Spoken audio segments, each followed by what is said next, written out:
Ma'am आपका जो college है शालिनी ताई मेंगे कॉलेज ऑफ नर्सिंग जिसमें बीएससी और जीएनएम है, तो स्टूडेंट्स आपके ही कॉलेज से क्यों बीएससी नर्सिंग और जीएनएम करें? क्या स्पेशलिटी है आपके कॉलेज की?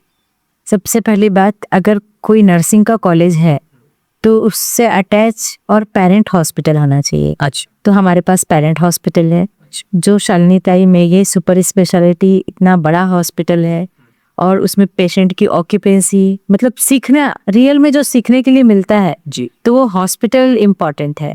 दूसरी चीज जो हमारी यूनिवर्सिटी है वो NAC A++ यूनिवर्सिटी है, तो ऐसे ही तो NAC A++ यूनिवर्सिटी नहीं बन सकती है।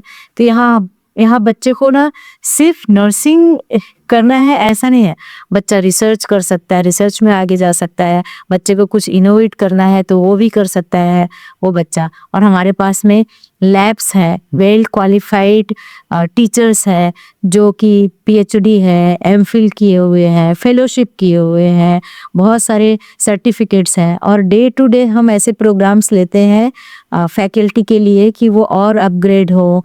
फैकल्टी डेवलपमेंट प्रोग्राम्स होते हैं, हैंड होल्डिंग रहता है बच्चे का। सपोज एक प्रोजेक्ट देना है किसी बच्चे को ना, तो ऐसा नहीं है कि एक ही टीचर 25 बच्चों के पीछे लगा हुआ है, ऐसा नहीं रहता है। 5 स्टूडेंट्स रहेंगे और एक टीचर रहेगा, ताकि उसका प्रोजेक्ट्स भी बहुत अच्छे से। और सबसे ज़्यादा इम्पोर्टेंट हमारा हॉस्पिटल है। हॉस्पिटल के साथ साथ हम लोग कम्युनिटी के लिए भी भेजते हैं बच्चों को। अच्छा, मतलब और उससे भी ज़्यादा इम्पोर्टेंट हमारा मैनेजमेंट ये सारी चीज़ों के लिए हमें सपोर्ट करता है। ये नहीं है कि कम्युनिटी जाना है तो अपनी गाड़ी करनी, हमें व्हीकल भी प्रोवाइड करता है। मतलब जो भी फैसिलिटी हम हमारे मैनेजमेंट से मांगे, हमारे यूनिवर्सिटी से मांगे, हमारे अथॉरिटी से, वो सारी चीज़ें मिलती है।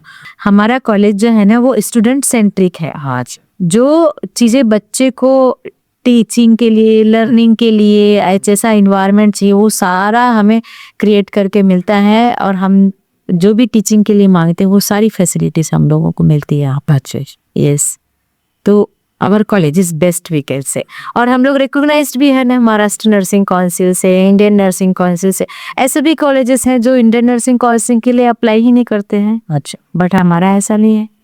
हमारा इंस्पेक्शन, ईयरली इंस्पेक्शंस होते रहते हैं कि अप टू डेट आपकी चीज़ें हैं क्या, रिकॉर्ड्स मेंटेनेंस है वगैरह। तो मतलब और टीचिंग बहुत है, मतलब सिखाना बहुत है, टीचर बहुत सिखाते। एक भी क्लास मिस नहीं हो सकती क्योंकि उसकी भी मॉनिटरिंग है। अच्छा। और आजकल मतलब AI का ज़माना है ना, तो हमारे पास ऐसे ऐसे सॉफ्टवेयर्स है जिसमें सारे रिकॉर्ड्स है बच्चों के, आप कहीं पे ऐसा बोल ही नहीं सकते। इवन उनको उनके मोबाइल में उनकी चीज़ें दिखती है। ERP जैसा हमारे पास एक सॉफ्टवेयर है जिसमें वो देख सकता है बच्चा कि किसकी क्लास है, कब है, और मेरी फीस कितनी है, कब भरनी है, मेरा एग्ज़ाम कितना है, पूरे साल भर की एकेडमिक कैलेंडर्स है, एकदम अप टू डेट है। हाँ, तो ऐसा है ना। टीचिंग बोलिए कि बाकी चीज़ें बोलिए, इवन दो अगर स्पोर्ट्स में पार्टिसिपेट करना है, स्टूडेंट वेलफेयर एक्टिविटीज़ मंथली होती है। अच्छा। लोगों के यहाँ तो 6 मंथ में होता होगा, नहीं तो ईयरली होता होगा। हमारे यहाँ मंथली स्टूडेंट्स वेलफेयर एक्टिविटीज़ होती हैं। स्टूडेंट काउंसिल से फीडबैक लिया जाता है कि सब बराबर चल रहा है क्या। अगर एक LCD भी क्लास में नॉट वर्किंग है, वो भी बच्चे हमें इन्फॉर्म कर सकते हैं और इमीडिएटली हम उसको रिपेयर करते हैं। कॉलेज काउंसिल होती है हमारी मंथली की, स्टूडेंट से रिलेटेड कुछ इश्यूज है क्या, तो उसमें भी अथॉरिटीज़ रहती है यूनिवर्सिटी की।